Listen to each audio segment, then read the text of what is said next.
What's up guys, so it's me again for another quick unboxing video and quick startup or setup guide for our Osmo action camera. Okay, so let's start with this package that I got from Sandisk. Yeah. So kaya kailangan ng memory card na to is yung mga action camera na mga may 4K resolution capability.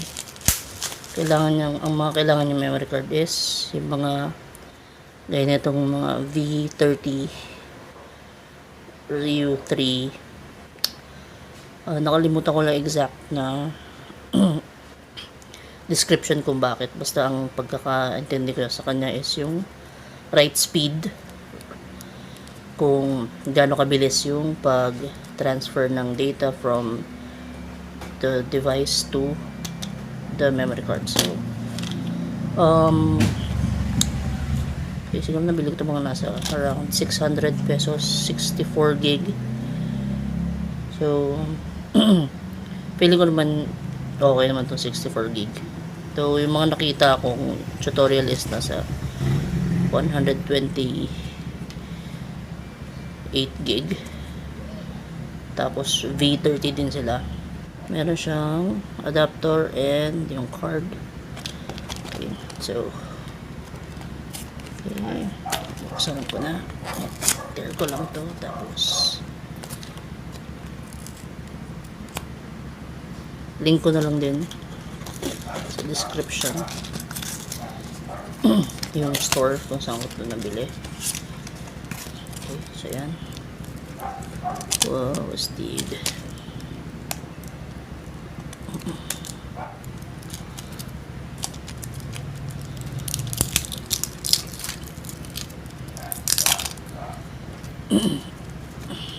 Okay, so yun,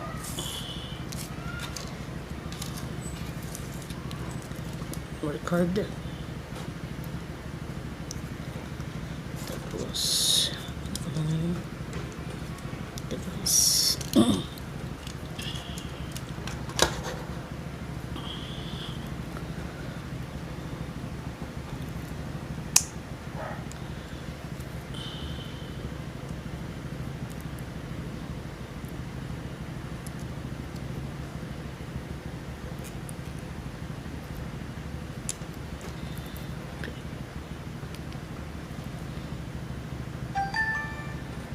Okay, so yun. If you'll notice, nabasa niya agad na to. So, check ko lang. So, tingnan natin yung about. Hindi pa to na-update So, kung makikita nyo, ito yung firmware niya. Pang yung serial number. Okay, so, tara, update na natin. Record na lang ako sa phone. Kasi ang pag-update nito is true po. Okay. So, let's go. Pag sa phone, pero ang nakikita nyong view is yung sa action cam. So, yan yung harap ng aking workspace. Okay, so makikita nyo dito sa itong banda dito sa upper left hand corner, new firmware available, tap to update. So based sa mga tutorial, ang sabi, make sure na nasa 80% or more ang parehong phone and yung device. Okay, so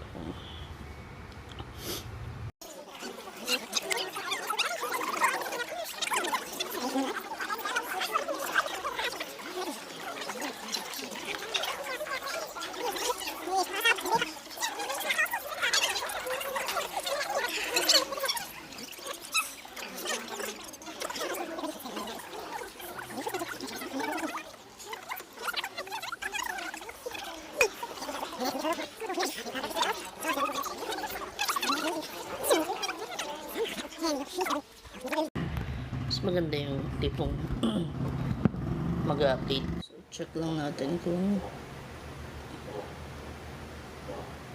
about kung ayun.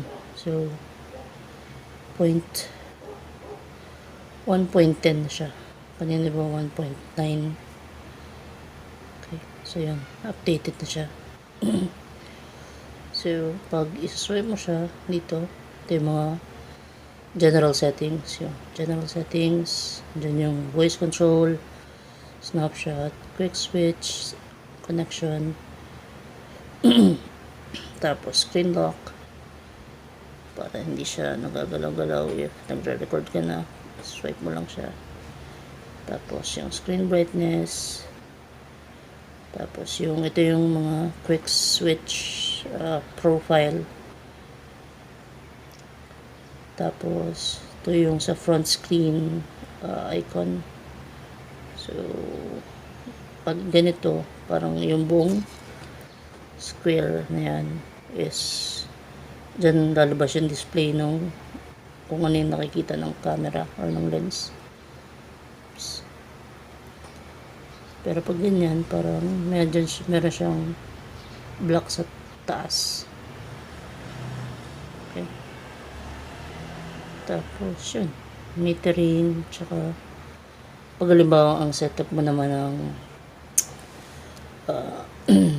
bracket ng mount mo is pabaliktad, so pwede mo siyang ibaliktad rin ng orientation din yan. So ito yun ang baliktad.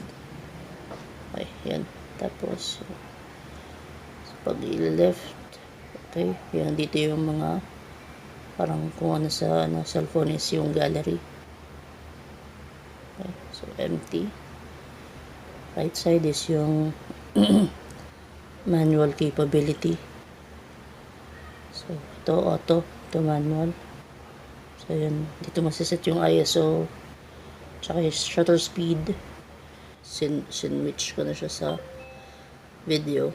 So lumabas na yung mga options niya para yung resolution niya, which is 4K 2.7, 1080p. 1080 is up to 240 frames per second na meron pa rin. Oops, hindi na pwede yung image stabilization niya, which is yung rock steady. So hanggang 1080 1080 tapos 60 lang. 1080 60 frames yung image stabilization niya, pero pag 2.7 60 30 lang. Sorry, 30 frames per second lang. Pag 4K 30 frames lang. Anything above that talaga 60 frames pa din. Astig, at least, diba? Pero pag ganito ng aspect ratio, and at least yung 4K niya is 60 fps pa rin na may rock steady.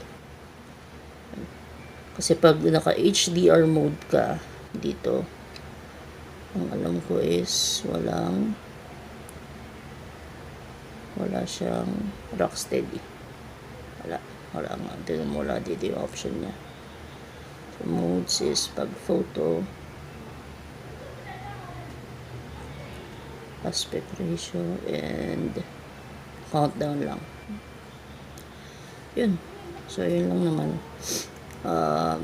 Next na sigurong video is yung sample walking video, bike mounted or helmet mounted habang nagbabike, and then yung sa chin mounted na helmet for motovlogging. Okay, so yun. By the way, wala pa palang mic to. Walang mic. Meron siyang built-in mic, pero yung mic adapter niya, which is dito makikita, dito kinakabit. Kasi yung mga adapter niya is type C. So, wala pa. Medyo mahal pa yun. Next time na. Okay? So, yun lang. Thanks for watching.